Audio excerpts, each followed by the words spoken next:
চলো তাহলে আজকের আলোচনা শুরু করা যাক guys. Let's get start. Loving in truth. আজকের কবিতার নাম হচ্ছে loving in truth. Loving in truth মানে কি যুবরাজ? বল বল বল। ভালোবাসায় পড়ে, সত্যিকারের প্রেমে পড়ে। লাভিং ইন ট্রুথ পড়েছিস একবারও? গুড। দেখ ছেলেটা কিন্তু মন থেকে একদম ক্লিন হার্টেড, একদম সত্যি সত্যি বলে দিল। ওকে নজির স্যার পড়েছে, ঠিক আছে, এবং ওটা স্বাভাবিক জিনিস। Alright, that's nothing wrong in it. Alright, now the poem is loving in truth, মানে truly I love you, truly I love you. বুঝতে পারলি কিনা? এইটা হলো লাভিং ইন ট্রুথ। কে লিখছেন? স্যার ফিলিপ সিডনি লিখছেন। কে লিখছেন? Sir Philip Sidney. তাহলে কবিতার নাম লাভিং ইন ট্রুথ, সত্যিকারের প্রেমে পড়ে, বা ট্রুলি আই লাভ ইউ। এইটা হলো কবিতার নামটা। বড় বোঝা গেছে সবার কাছে? শ্যামলী ম্যাডাম তুমি বুঝতে পারছো? গুড। ওকে, আচ্ছা, কে লিখছে? স্যার ফিলিপ সিডনি লিখছেন। কে লিখছেন? Sir Philip Sidney. এখন প্রশ্ন হচ্ছে who is sir Philip Sidney? Sir Philip Sidney নিয়ে এক দু কথা জানবো আজকে। বুঝতে পারলি কিনা? আমরা যদি এলিজাবেথেন যুগে যাই, এলিজাবেথেন যুগের একজন মহান কবি ছিলেন স্যার ফিলিপ সিডনি। শুধু কি কবি ছিলেন? না, রাজসভাসদ ছিলেন, একজন দয়ালু মানুষ ছিলেন, একজন যোদ্ধা ছিলেন, এবং একজন মহান কবি ছিলেন, এবং খুব ভালো ভালো সনেট লিখেছিলেন স্যার ফিলিপ সিডনি, অর্থাৎ কবি। তো স্যার ফিলিপ সিডনি একটা মেয়েকে ভালোবেসেছিলেন। সেই মেয়েটার নাম ছিল পেনিলোপি ডিভিরিউক্স। কি নাম ছিল? পেনিলোপি ডিভিরিউক্স। পরীক্ষার দৃষ্টিকোণ থেকে খুবই গুরুত্বপূর্ণ, নামটা মনে রাখবে। নামটা হচ্ছে পেনিলোপি ডিভিরিউক্স। স্যার ফিলিপ সিডনি একটি মেয়েকে ভালোবেসেছিল, মেয়েটার নাম হচ্ছে পেনিলোপি ডিভিরিউক্স। এরপর যুদ্ধ বাঁধলো, তো স্যার ফিলিপ সিডনিকে যুদ্ধ করতে বাইরে যেতে হলো। যখন তিনি ফিরে এলেন যুদ্ধ শেষ করে, তখন তিনি জানতে পারলেন মেয়েটা অন্য কাউকে বিয়ে করে নিয়েছে। পেনিলোপি ডিভিরিউক্স অন্য কাউকে বিয়ে করে নিয়েছে। কাকে বিয়ে করে নিয়েছিল? Lord rich. রিচ, বুঝতে পারলি? নামটাই রিচ। বুঝতে পারলি কি না? তো রিচকে বিয়ে করে নিয়েছে। তো এইটা শুনে পেনিলোপি ডিভিরিউক্স এইটা যেটা করলো, সেটাতে ওর খুব খারাপ লেগেছিল। আমাদের কবি, আমাদের কি নাম? Sir Philip Sidney. লোকটা নামেই রিচ, নামটাই রিচ, আর সত্যিই রিচ ছিল পেনিলোপি ডিভিরিউক্স যাকে বিয়ে করে নিয়েছিল। বুঝতে পারলি কিনা? তো সেইটা, এই ঘটনাটা স্যার ফিলিপ সিডনিকে ভেতর থেকে পুরো ভেঙে দিয়েছিল, স্যার ফিলিপ সিডনিকে। And sir Philip Sidney got hearted. বুঝতে পারলি কিনা? তো স্যার ফিলিপ সিডনি বুঝতে পারলো যে তার প্রেয়সী বা তার প্রেমিকা দূরের চাঁদ হয়ে গেছে, দূরের তারা হয়ে গেছে, ওটা ধরা যাবে না। বুঝতে পারলি কিনা? তাহলে সেই জন্য তার প্রেয়সী বা তার প্রেমিকা হয়ে গেল স্টেলা। স্টেলা মানে স্টার। স্টারকে ল্যাটিন ভাষায় স্টেলা বলা হয়। আর যে নিচে দাঁড়িয়ে, মাটিতে দাঁড়িয়ে দূর থেকে তারাটাকে দেখে, তাকে স্টার গেজার বলে। মানে তারাটাকে মাটি থেকে যে দাঁড়িয়ে দেখছে, সে হলো অ্যাস্ট্রোফেল। তাকে কি বলা হয়? অ্যাস্ট্রোফেল। যে তারাটাকে দেখে তাকে কি বলা হয় ম্যাডাম? অ্যাস্ট্রোফেল। আর দূরের স্টারটাকে কি বলা হয়? স্টেলা। সেই জন্য কবিতার নাম Astrophel and Stella. Astrophel and Stella. এখানে প্রশ্ন হচ্ছে অ্যাস্ট্রোফেল কে? Who is the Astrophel? Sir Philip Sidney is the Astrophel. পরীক্ষাতে আসতে পারে। Who is Astrophel? What is Astrophel? Astrophel is stargazer, one who gaze the stars from the earth. বুঝতে পারলে? He is stargazer. Stargazer mean Astrophels. বুঝতে পারলে কিনা? আর দূরের তারাটা here, এটা বলবে অবশ্যই, এটা অবশ্যই বলবে here sir Philip Sidney is the stargazer or Astrophel. এখানে স্যার ফিলিপ সিডনি হলেন অ্যাস্ট্রোফেলটা। বলো বুঝতে পারলি কিনা? আর দূরের তারা হয়ে গেছে তার প্রেয়সী। কি নাম? স্টেলা। স্টেলার নাম হচ্ছে পেনিলোপি ডিভিরিউক্স, যে লর্ড রিচকে বিয়ে করে নিয়েছিল। তো এইটা হলো ঘটনা। সেই জন্য এটা কোথা থেকে নেওয়া হয়েছে? তিনি যে বইটা লিখলেন, বইটার নামেই দিয়েছিলেন অ্যাস্ট্রোফেল অ্যান্ড স্টেলা। সনেট সিকোয়েন্সটা নামই দিয়েছিলেন অ্যাস্ট্রোফেল অ্যান্ড স্টেলা। তাহলে তিনটা জিনিস বললাম, কবিতার নাম বললাম, কবি সম্বন্ধে এক দু লাইন বললাম, আর কোথা থেকে কবিতাটা নেওয়া হয়েছে, নাম হচ্ছে অ্যাস্ট্রোফেল অ্যান্ড স্টেলা নামক বই থেকে নেওয়া হয়েছে। তো যাই হোক, স্যার ফিলিপ সিডনির তো মনে অনেক দুঃখ, কিন্তু স্যার ফিলিপ সিডনি ওটা প্রথমে মেনে নিতে পারছেন না। স্যার ফিলিপ সিডনি তখন ভাবলেন আমি কিছু কবিতা লিখবো আমার প্রেয়সীর জন্য, আমার প্রেমিকার জন্য। যদিও তার বিয়ে হয়ে গেছে, বাট সে জানুক যে I am feeling hurt because of her decision. বুঝতে পারলি কিনা? সেই জন্য সে কিছু কবিতা লিখতে শুরু করলো। এখানে আমরা তার প্রথম কবিতাটা, ওই সনেট সিকোয়েন্সের প্রথম কবিতাটা আমাদের কোর্সে দেওয়া হয়েছে, এবং সেটাকে আমরা খুব ভালো করে পড়বো, বুঝবো এবং শিখবো। ক্লিয়ার না? ক্লিয়ার নয়? Everybody gets it? ক্লিয়ার? তাহলে অ্যাস্ট্রোফেল এন্ড স্টেলার প্রথম কবিতাটা আমাদের এখানে রয়েছে।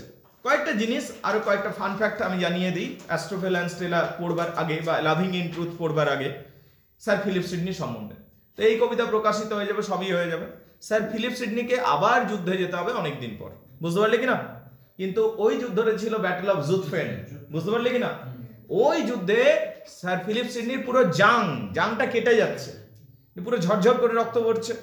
এবার কি হয়, যুদ্ধে তুই খাবার আর জল পাবি না, বুঝতে পারলি কিনা? কিন্তু স্যার ফিলিপ সিডনি যেহেতু সৈনিক ছিলেন, তা আলাদা করে সেপারেট জল রাখা থাকে সৈনিক এবং মহান যোদ্ধাদের জন্য। তো স্যার ফিলিপ সিডনি মরো অবস্থায় রয়েছে, তো স্যার ফিলিপ সিডনিকে জল দেওয়া হচ্ছে। মৃত্যুর সময় তোমার মার্সিডিজও লাগে না, বিএমডাব্লিউও লাগে না, আর আইফোনও লাগে না, একটু জল দরকার হয়। তো স্যার ফিলিপ সিডনিকে জল দেওয়া হচ্ছে, কিন্তু স্যার ফিলিপ সিডনির পাশটাতে একটা সাধারণ সৈনিক মারা যাচ্ছে, ও জলের জন্য চিৎকার করছে।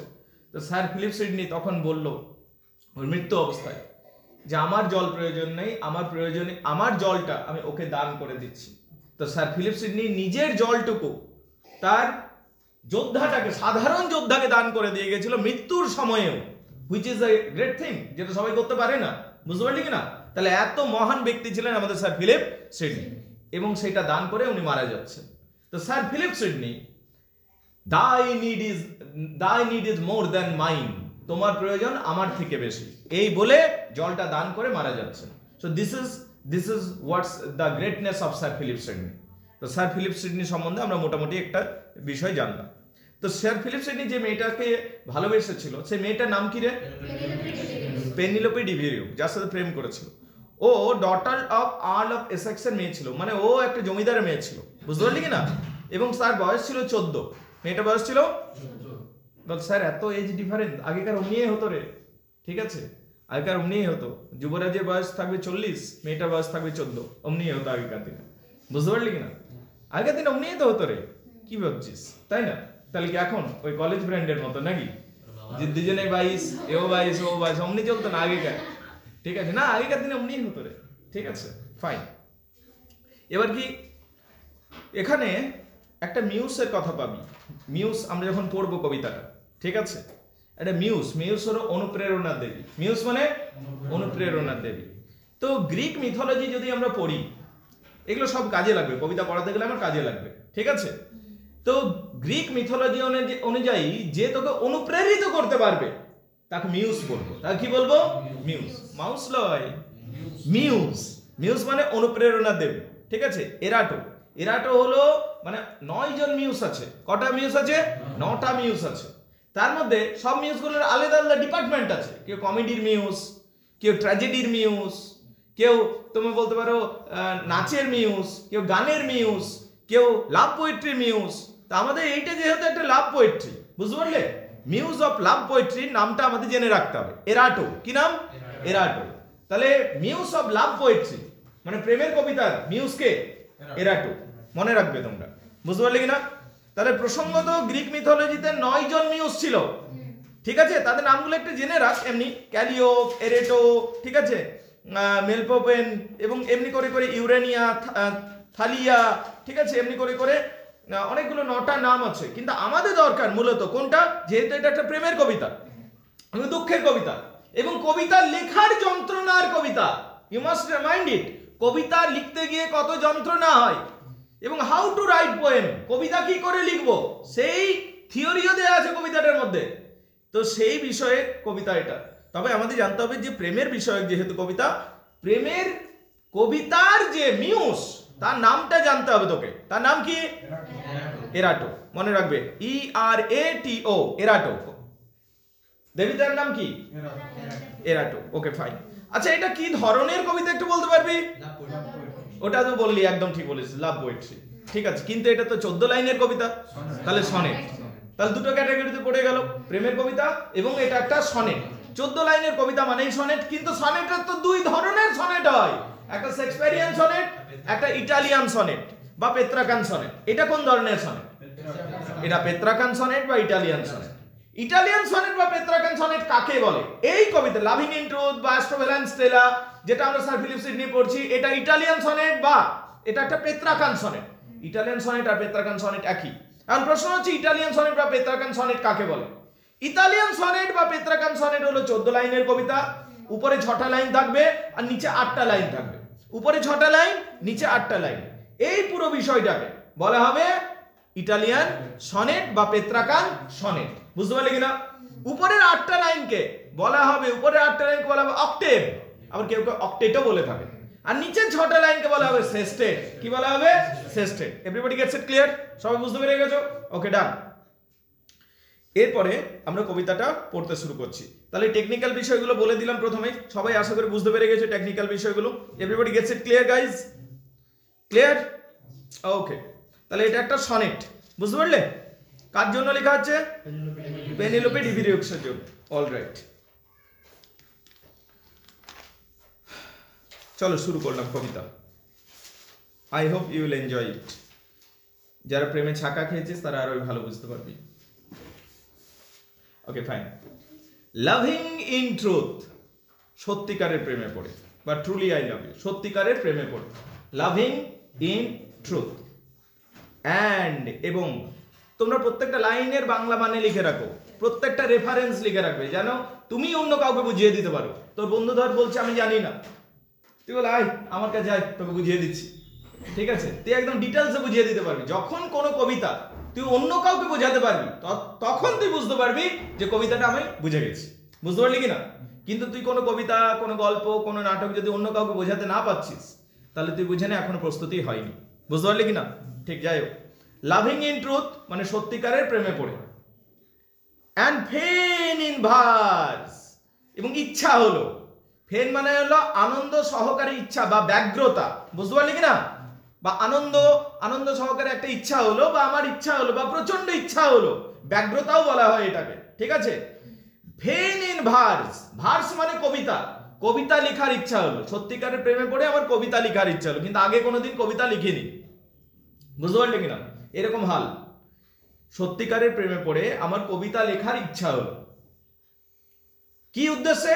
মাই লাভ টু শো, আমি আমার প্রেমকে বা আমি আমার প্রেয়সীকে দেখাতে চাই। মাই লাভ, আমার প্রেয়সীকে দেখাতে চাই। কি দেখাতে চাই? ঠিক আছে, যে আমি তোমার জন্য কত দুঃখ পাচ্ছি, এইটা আমি দেখাতে চাই। তার ফার্স্ট লাইনটা দেখে নাও। লাভিং ইন ট্রুথ, সত্যিকারের প্রেমে পড়ে। অ্যান্ড ফেন ইন ভার্স, ইচ্ছা হলো কবিতা লেখার। মাই লাভ টু শো, আমি আমার প্রেয়সীকে দেখাতে চাই যে আমি তোমার জন্য কত যন্ত্রণা পাচ্ছি। কমান, এই ফার্স্ট লাইনটা দেখে নাও। কার কি অসুবিধা আছে বলো আমাকে। কমান গাইজ। ওকে, তাহলে পুরো বিষয়টা এইরকম দাঁড়ালো। লাভিং ইন ট্রুথ, সত্যিকারের প্রেমে পড়ে। অ্যান্ড ফেন ইন ভার্স, ইচ্ছা হলো কবিতা লেখার। মাই লাভ টু শো, আমি আমার প্রেয়সীকে দেখাতে চাই। কি দেখাতে চাই? যে আমি তোমার জন্য কত বেশি যন্ত্রণা পাচ্ছি, আমি তোমার জন্য কত কষ্ট পাচ্ছি, এইটা দেখাতে চাই। ক্লিয়ার না? ক্লিয়ার নয়? ঠিক।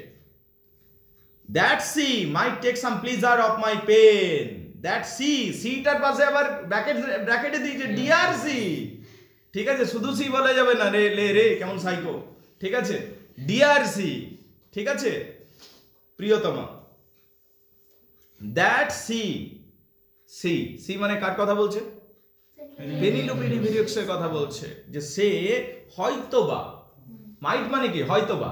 মাইট মানে হয়তোবা। মাইট মানে কি?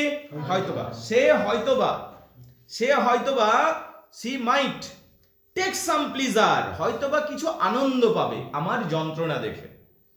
সে হয়তোবা কিছু আনন্দ পাবে আমার যন্ত্রণা দেখে।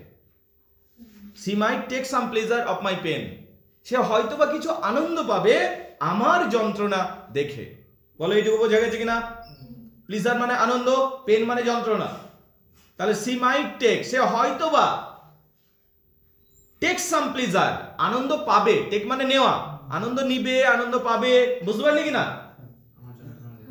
অফ মাই পেন, আমার যন্ত্রণা দেখে। কেন এটা বলছে আমার যন্ত্রণা দেখে সে আনন্দ পাবে?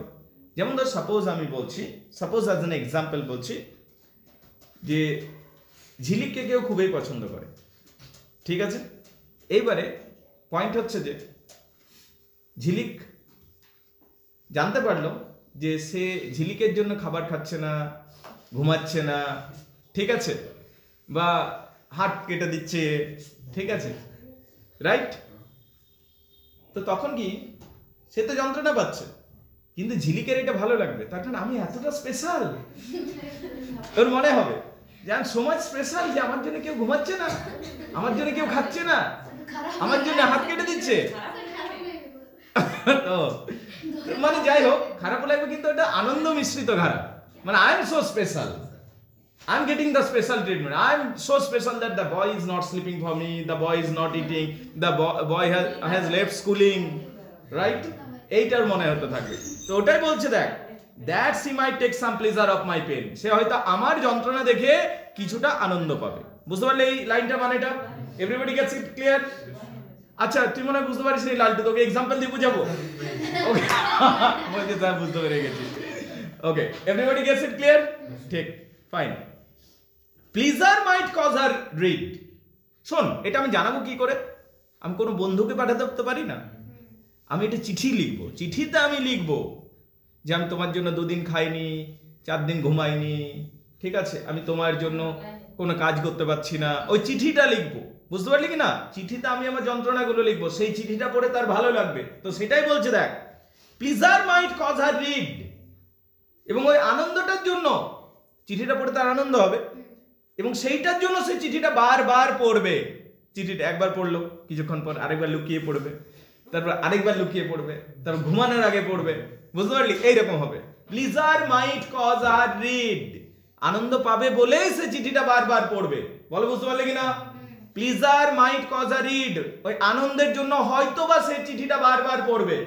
প্লিজার আনন্দ, মাইট হয়তোবা, কজ হার রিড আনন্দের জন্য হয়তোবা সে ওই চিঠিটা পড়বে সে বারবার। যেটা আমি, কোন চিঠিটার কথা বলছি? যেটা আমি প্রেমপত্র দেব, সেই চিঠিটা সে হয়তো বারবার পড়বে। বলো, বোঝা গেছে কিনা? Everybody gets it clear? Pleasure might cause her read মানে কি সুমন্ত?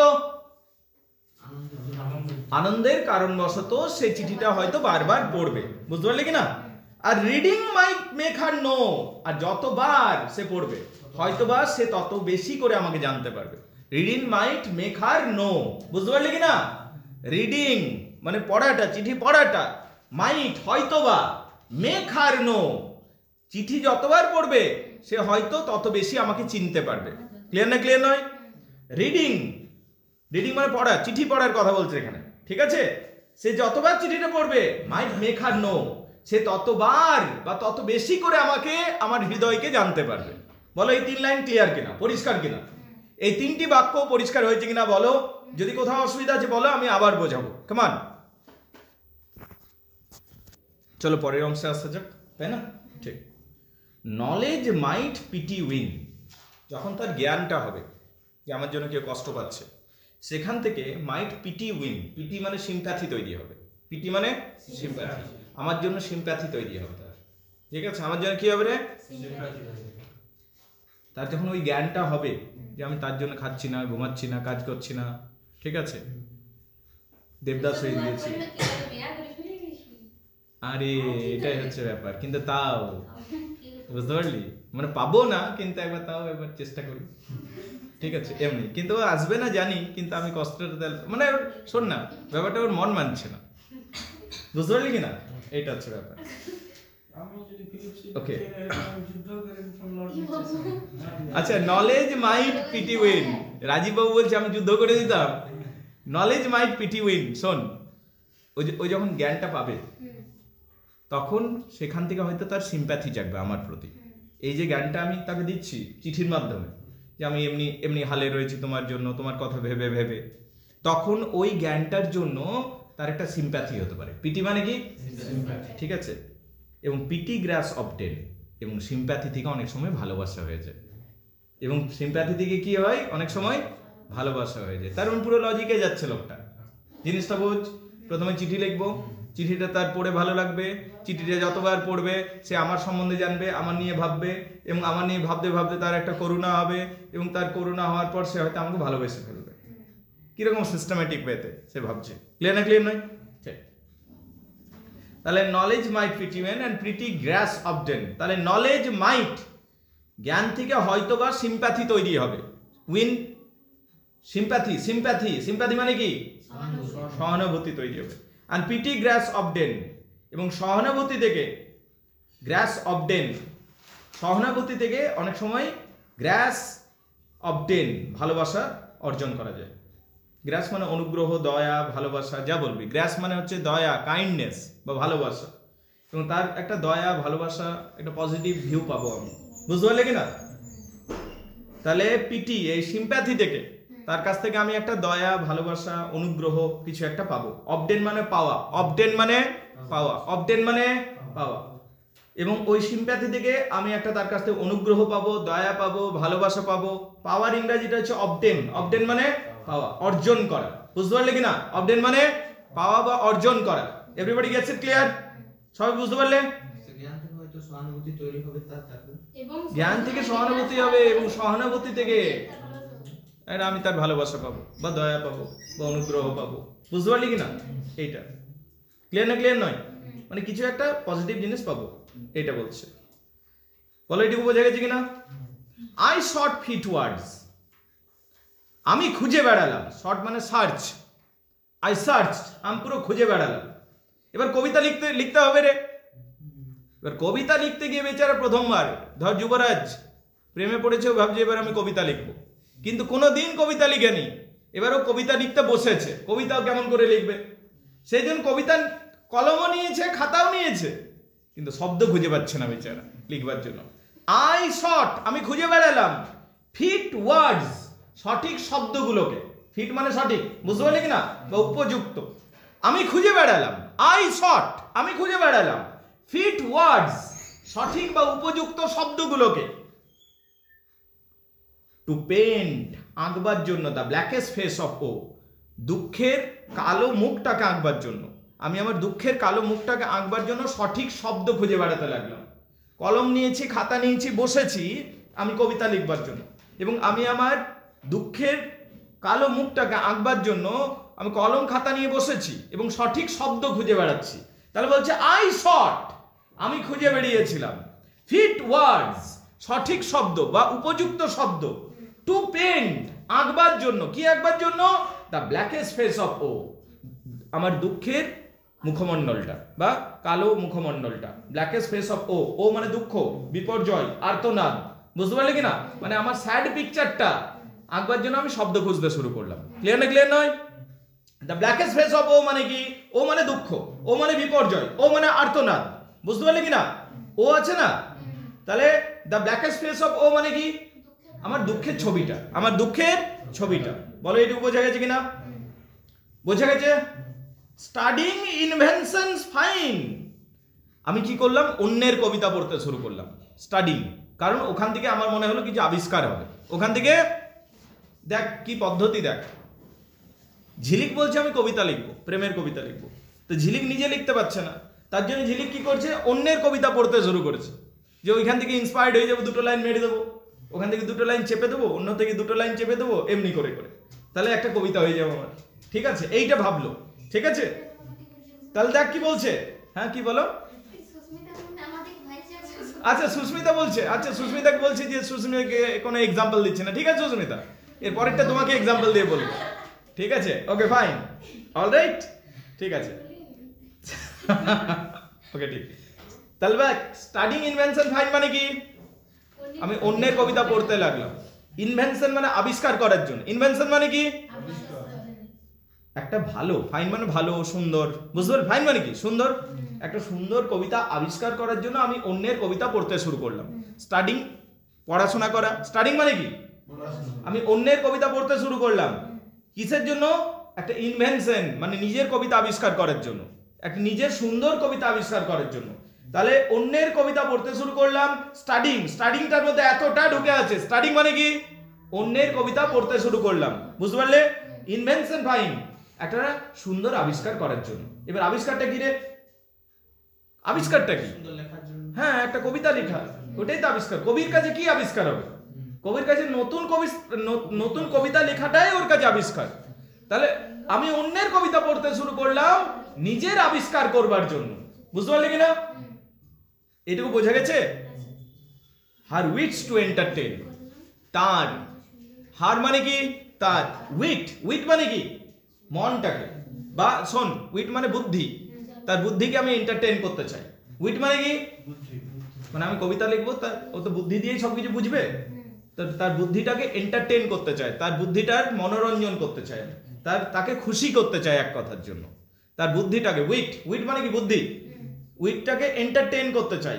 এন্টারটেইন মানে কি মনোরঞ্জন, এন্টারটেইন মানে মনোরঞ্জন, তার বুদ্ধির মনোরঞ্জন করতে চাই বা তাকে খুশি করতে চায় সহজ ভাষাতে, কিন্তু আক্ষরিক অর্থটা বলে দিচ্ছি আমি। তাহলে দেখো কি হচ্ছে, স্টাডিং ইনভেনশন ফাইন, পড়াশোনা করলাম প্রচুর যাতে আমি একটা আবিষ্কার করতে পারি, মানে একটা কবিতা লিখতে পারি, হ্যাঁ না? হার উইটস টু এন্টারটেইন, আমি চাই তাকে এন্টারটেইন করতে, তাকে তার বুদ্ধিকে মনোরঞ্জন করতে, মানে তাকে খুশি করতে, তাকে খুশি করতে। বলো বুঝতে পারলে কিনা? হার উইটস টু এন্টারটেইন মানে কি ম্যাডাম? মানে সহজ ভাষায় তাকে খুশি করতে, তাকে খুশি করতে। বলো বোঝা গেছে কিনা?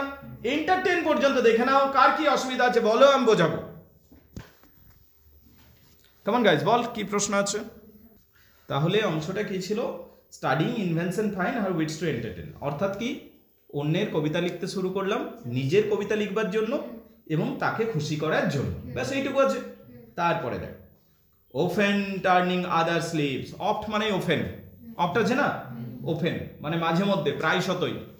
টার্নিং মানে উল্টাচ্ছি, এই যে পাতা একটা আছে, পাতাটাকে উল্টাচ্ছি আমি, বুঝতে পারলে কিনা? উল্টাচ্ছি, এখানে দেখি তো আচ্ছা, এইখানে দেখি তো আচ্ছা, এখানে দেখি তো আচ্ছা, এমনি করে করে উল্টাচ্ছি। তাহলে ওপেন টার্নিং আদার স্লিভ, অন্য কবির বইগুলো উল্টাচ্ছি, বুঝতে পারলে কিনা? তাহলে ওপেন টার্নিং আদার স্লিভ, ওপেন মানে প্রায় শতই, টার্নিং মানে উল্টাচ্ছি, আদার্স মানে অন্যের, লিভস মানে পাতা, অন্য কবির পাতাগুলোকে, লেখাগুলোকে, বইগুলোকে উল্টাচ্ছি। ক্লিয়ার না ক্লিয়ার নয়? Everybody gets it clear? Leaves মানে কি? পাতা, লিভস মানে কি? পাতা। তাহলে অন্য কবির বইগুলোকে বা পাতাগুলোকে উল্টাতে শুরু করেছি আমি, বুঝতে পারলে সবাই? তাহলে ওপেন প্রায় শতই, টার্নিং উল্টাচ্ছি, আদার স্লিভ অন্যদের কবিতাগুলো, পাতাগুলোকে। ক্লিয়ার? লিভস মানে পাতা। To see if then should flow, দেখবার জন্য, টু সি মানে দেখতে, এইটা দেখবার জন্য। ইফ দেন শুড ফ্লো, যে আমার যদি পোয়েটিক ফ্লোটা বেরিয়ে আসে, আমার পোয়েটিক ফ্লোটা যদি বেরিয়ে আসে, পোয়েটিক ইন্সপিরেশনটা যদি বেরিয়ে আসে, ফ্লোটা যদি এক লাইন মেরে দিই, ওখান থেকে যদি লিখে দিতে পারি, এমনি করে করে এখান থেকে একটু দেখে নিই, তারপরে যদি নিজে ফ্লোটা বেরিয়ে আসে, অর্ধেকটা লিখে দিই ওইখান থেকে, তারপরে যদি নিজে ফ্লোটা বেরিয়ে আসে, এই ফ্লোটা পোয়েটিক ফ্লোটার কথা বলছে, বুঝতে পারলি কিনা? আমি অন্যের পাতা উল্টাচ্ছি কিসের জন্য? নিজের ফ্লোটাকে আনবার জন্য। অন্যের পাতা, অন্যের কপি করছি আমি কিসের জন্য? নিজের ফ্লোটাকে আনবার জন্য। বলো বুঝতে পারলে কিনা? Everybody gets it clear? নিজের রাইটিং ফ্লোটাকে আনবার জন্য, বুঝতে পারলে কিনা? মানে নিজের ক্রিয়েটিভ ফ্লোটাকে আনবার জন্য, যে আমার সৃজনশীল যে স্রোত রয়েছে সেটা যেন বেরিয়ে আসে। কিন্তু পদ্ধতিটাই তো ভুল। সৃজনশীলতা কি অমনি করে বেরিয়ে আসে? অন্যের কপি করে করে কি বেরিয়ে আসবে তোর ক্রিয়েটিভিটি? না, ওটা নিজের মতো করে আসবে। ওটা একটু পরেই জানতে পারবো যদিও, যাই হোক। ওপেন টার্নিং আদার স্লিভ, অন্যের পাতা উল্টাচ্ছি, to see if then should flow, যে সেখান থেকে যদি কিছু বেরিয়ে আসে, সেখান থেকে যদি কিছু বেরিয়ে আসে। বলো এইটুকু বোঝা গেছে কিনা? Clear? Some fresh and fruitful showers আপন মাই সানবার্ন ব্রেন, যদি সেখান থেকে কিছু fresh and fruitful shower. Fresh and fruitful showers মানে কি? শাওয়ার মানে বৃষ্টি, ঝর্ণা। সেখান থেকে যদি, এখানে ক্রিয়েটিভিটিকে ঝর্ণার সাথে তুলনা করা হয়েছে, ক্রিয়েটিভিটি কিসের সাথে তুলনা করা হয়েছে? শাওয়ারের সাথে তুলনা করা হয়েছে। সেখান থেকে যদি কিছু শাওয়ার বেরিয়ে আসে, আপন মাই সানবার্ন ব্রেন, সূর্যের তাপে আমার মাথাটা গরম হয়ে গেছে, সেই জন্য বলা হচ্ছে সানবার্ন ব্রেন। সূর্যের তাপ কোথা থেকে এলো? মানে তুই যে পাচ্ছিস না লিখতে, সেটা মাথা তোর গরম হয়ে গেছে, সেটাকে তুলনা করছে সানবার্ন ব্রেন হিসাবে, বুঝতে পারলে কিনা? আমি যে লিখতে পাচ্ছি না অথচ চাইছি লিখতে, তখন মাথা গরম হয়ে যাচ্ছে, সানবার্ন ব্রেন। এবং যদি, সেই জন্য আমি অন্যের পাতা উল্টাচ্ছি, যদি একটু বৃষ্টি ধারা ঝরে এবং আমার ক্রিয়েটিভিটিটা বেরিয়ে আসে, আমি লিখতে চাইছি কিন্তু আমি লিখতে পাচ্ছি না, তখন মাথা গরম হয়ে যায়, সানবার্ন ব্রেন, সানবার্ন ব্রেন। কি বুঝতে পারলে কিনা? মাথা পুরো গরম হয়ে গেছে, কারণ লিখতে চাইছি, লিখতে পাচ্ছি না।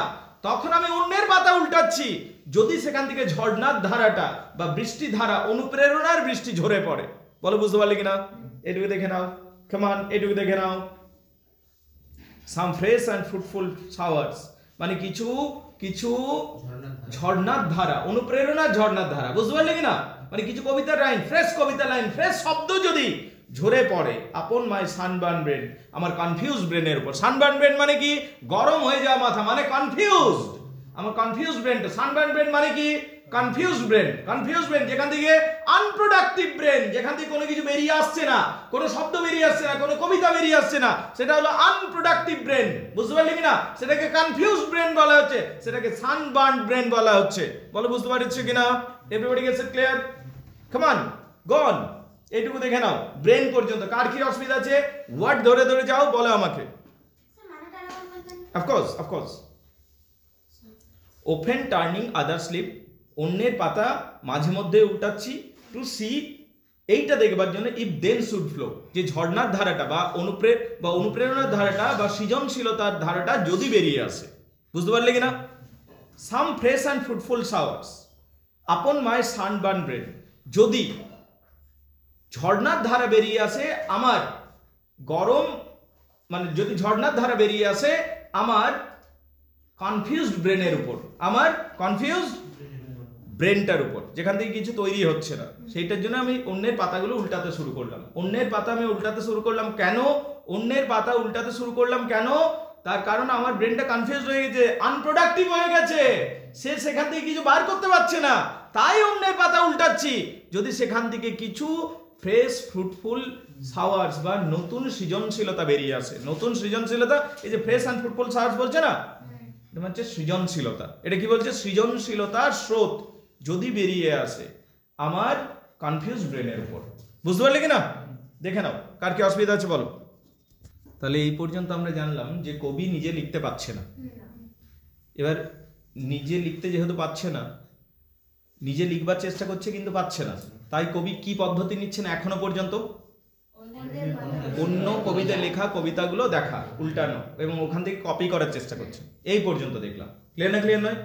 দেখ এরপর কি হচ্ছে, এবং এই উদ্দেশ্য নিয়ে যে ওখান থেকে নাকি সৃজনশীলতা বেরিয়ে আসবে অন্যের কবিতা পড়ে, এটা ভাবছিল। ক্লিয়ার না? ক্লিয়ার নয়? কিন্তু কি হলো দেখ, এই পর্যন্ত অক্টেট হয়ে গেল, 8 লাইন হয়ে গেল গাইস। এবার 6 লাইন।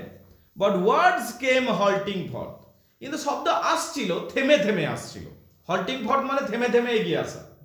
হল্টিং ফর্থ মানে থেমে থেমে এগিয়ে আসা, মানে ফ্লোতে না আসা। বুঝতে পারলি কিনা? But words came halting forth, but words came halting forth, শব্দ আসছিল থেমে থেমে আসছিল। বাট ওয়ার্ডস কেম, কিন্তু শব্দগুলো এসেছিল থেমে থেমে, ফ্লোটা আসছিল না, ক্রিয়েটিভ ফ্লোটা আসছিল না।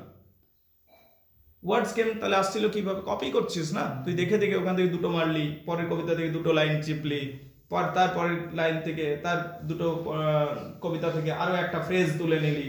তাহলে ওয়ার্ডস কেম বাট হল্টিং ফর্থ, আমি শব্দ পাচ্ছিলাম, I was getting the words, but it was getting started and stopped. শব্দ আসছিল কিন্তু থেমে থেমে। হল্টিং মানে থামা, হল্টিং মানে থামা। ছেপেছিল, দাঁড়া বলবে যে উনি করে লিখছিলাম, নিয়ে কি হবে দেখবি তো, এখনো অনুপ্রেরণা দেবী উঠে আসবে, সরস্বতী দেবী উঠে আসবে ওর সামনে, যে ওরে মূর্খ তুই কি করছিস, অমনি করে কবিতা লেখা যায়?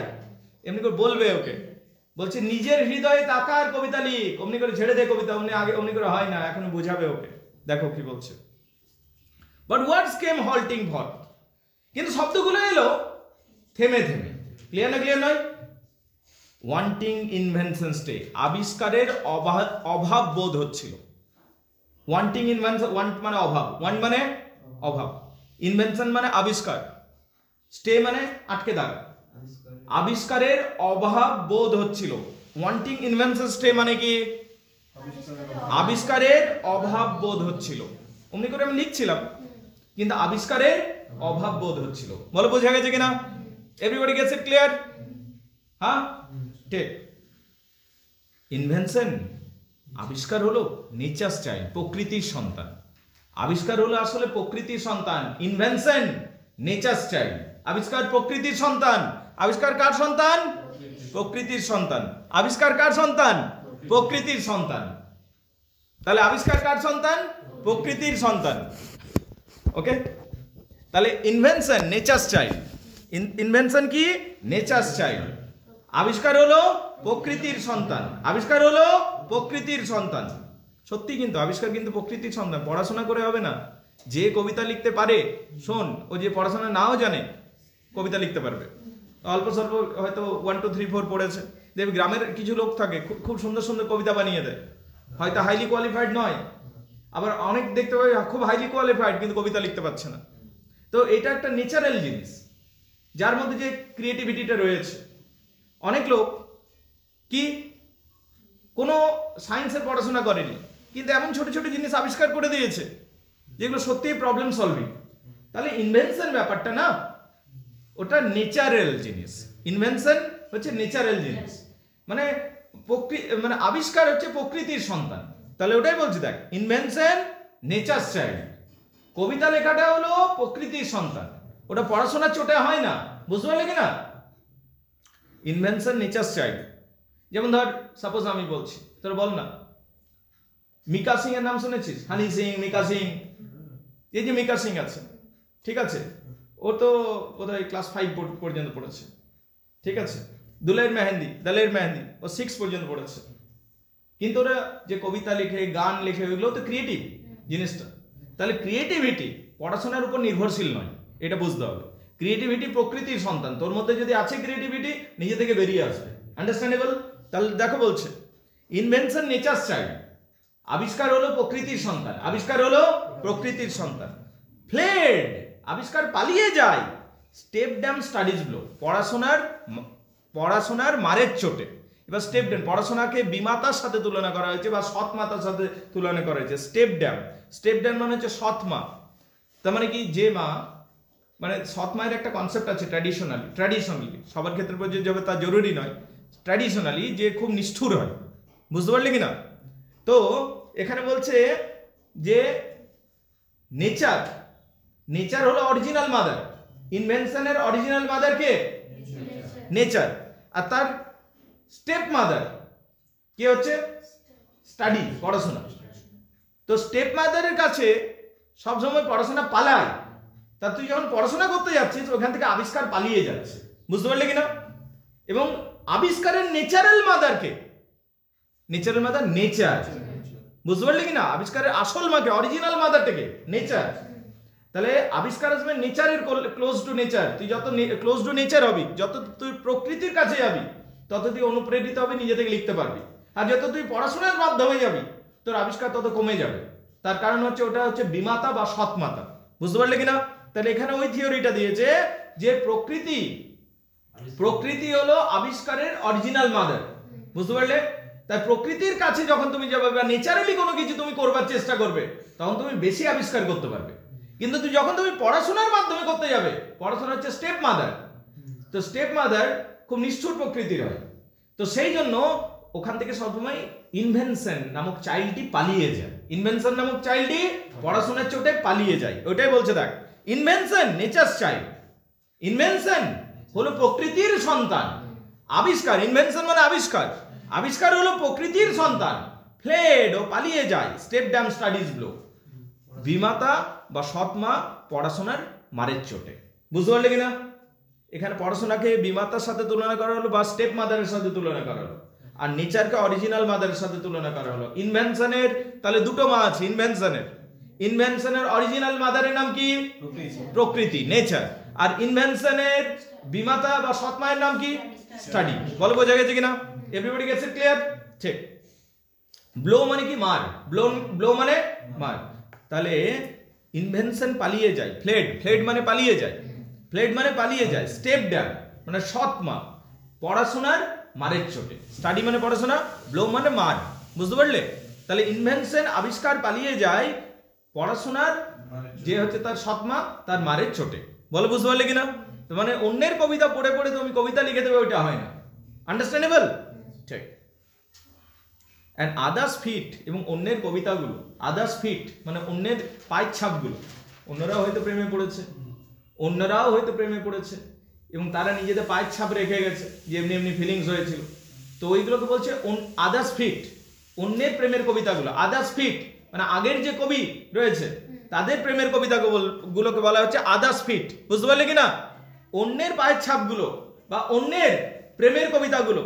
স্টিল সিন বা স্ট্রেঞ্জার ইন মাই ওয়ে, আমার সাথে মিলছে না, আমার কাছে অপরিচিত মনে হচ্ছে, আমার ফিলিংসের সাথে মিলছে না ওইগুলো, বুঝতে পারলে কিনা?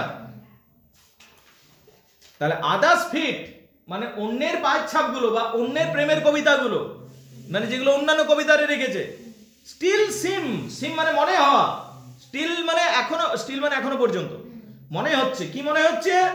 স্ট্রেঞ্জার ইন মাই ওয়ে, অপরিচিত মনে হচ্ছে, মানে ওইরকম ফিলিংস তো আমার মিলছে না জিনিসটা। তুই অন্য প্রেমের কবিদের কবিতাগুলো ছাপতে যাচ্ছিস, কিন্তু তোর সাথে মিলছে না ব্যাপারটা হচ্ছে। তো তাদের কবিতাগুলো স্ট্রেঞ্জার মনে হচ্ছে। কি মনে হচ্ছে?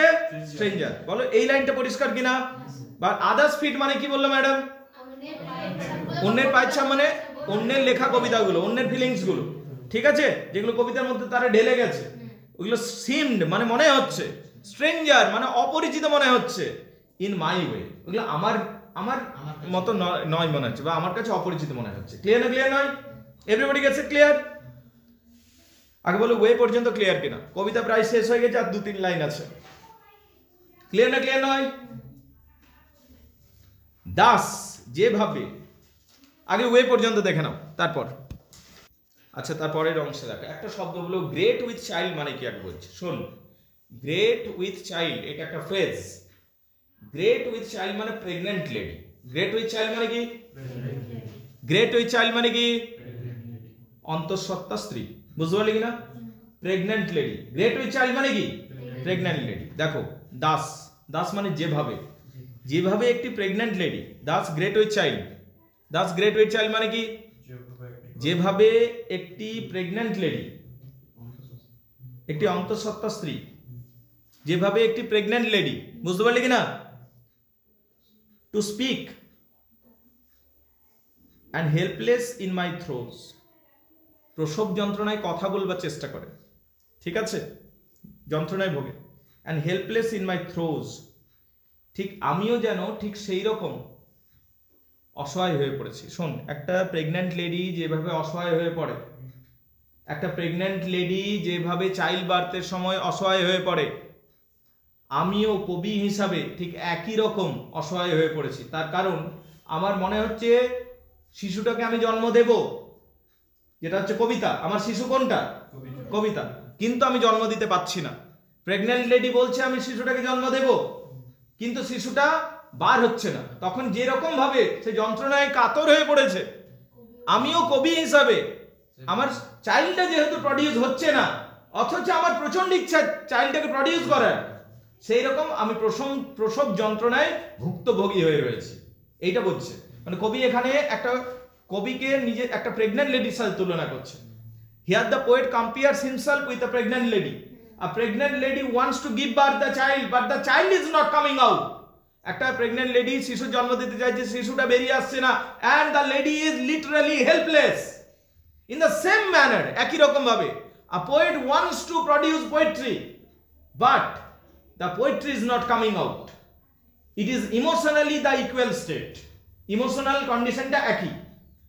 লেডিটার ফিজিক্যাল পেন হয়, এখানে কবিতার ইমোশনাল পেনটা একই হচ্ছে। বলো বুঝতে পারলে কিনা?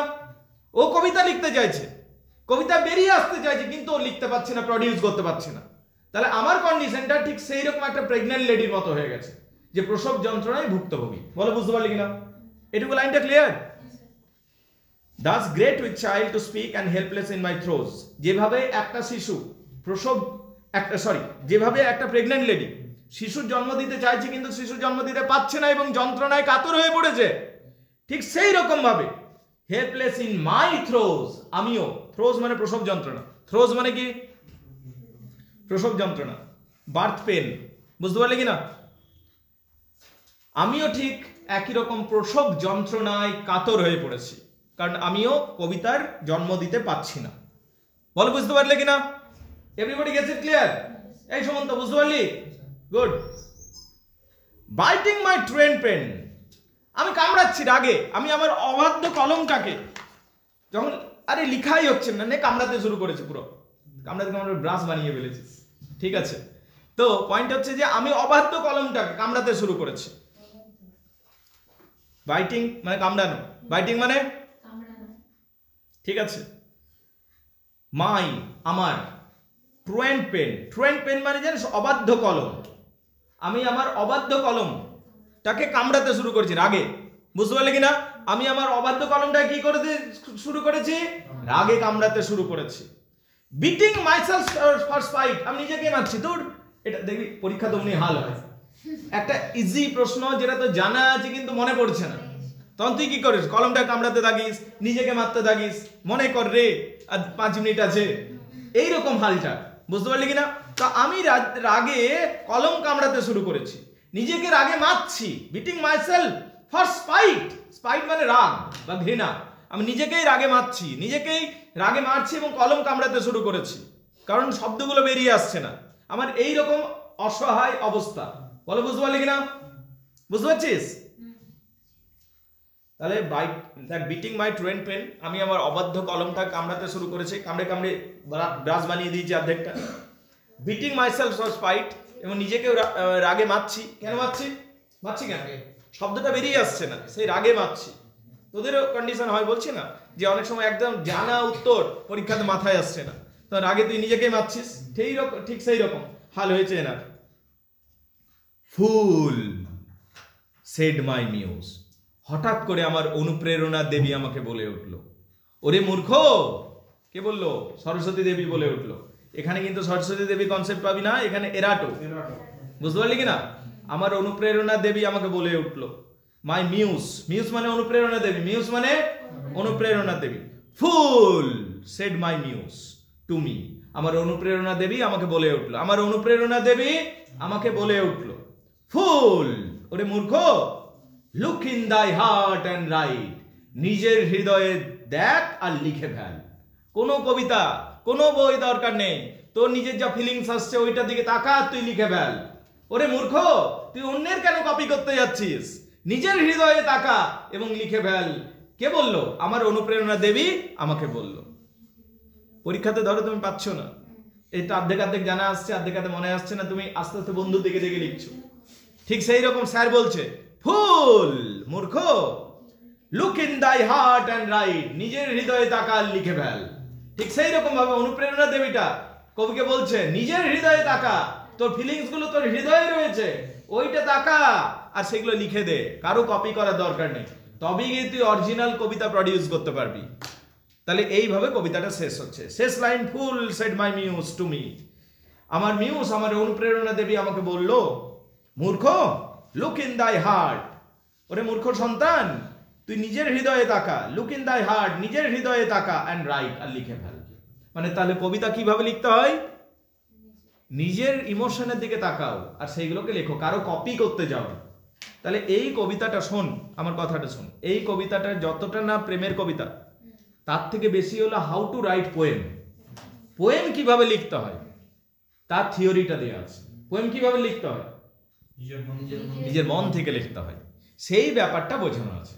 তাহলে একটা হচ্ছে নিজের প্রেমের ব্যাপারটা হলো, আর আরেকটা হচ্ছে কিভাবে কবিতা লিখতে হয়, মানে অন্যকে কপি করতে নেই, নিজের হৃদয়ে তাকাতে হয় এবং সেগুলোকে লিখে দিতে হয়, তাহলেই কবিতা হয়ে যায়। এই থিওরিটাও দেওয়া হয়েছে লাভিং ইন ট্রুথে। So the poetry is completed. এই সনেটটা কমপ্লিট হয়ে গেল। কারো যদি কিছু প্রশ্ন আছে আমাকে বলতে পারো, আই শ্যাল অ্যান্সার ইউ। দেখে নাও গাইজ। আচ্ছা, 3টে বিষয় আরেকবার মনে করিয়ে দিচ্ছি। এটার একটা রাইম স্কিম আছে, কবিতাটার রাইম স্কিম হচ্ছে এবি এবি এবি এবি 4 বার, ঠিক আছে, সিডি সিডি 2 বার, আর ই। এটা হলো রাইম স্কিমটা, পরীক্ষা অনেক সময় আসে, ঠিক আছে। এটা লেখা হয়েছিল 1582-তে আর পাবলিশ বা প্রকাশিত হয়েছে 1591। এগুলো টেকনিক্যাল বিষয়, কমপ্লিটেড হলো। টেকনিক্যাল বিষয় পুরো কবিতা কমপ্লিট। এইটা নিয়ে এর বাইরে কিছু আর প্রশ্ন আসবে না, বুঝতে পারলি কিনা? যেগুলো আমি বললাম সেগুলোই আসবে। এবার কিছু প্রশ্ন উত্তর আমি দিয়ে দিচ্ছি তোমাদের, পরীক্ষাতে এইখান থেকেই আসবে 100%, এইদিক ওইদিক কিচ্ছু হবে না। এই যে কিছু লেখা প্রশ্ন দিয়ে দিচ্ছি, শর্ট কোয়েশ্চেন আছে, ব্রড কোয়েশ্চেন আছে, ব্রড কোয়েশ্চেন একটা দেবো, ওই একটাই আসবে, ঠিক আছে। আর এই শর্ট কোয়েশ্চেনগুলোর মধ্যে আছে, শর্ট কোয়েশ্চেন আছে প্রায় 25টার মতো, ঠিক আছে, ওইগুলোর মধ্যে আসবে। আর যা পড়ালাম এটা থেকে একটা বাইরে আসবে না। It's complete. দেখে নাও গাইস।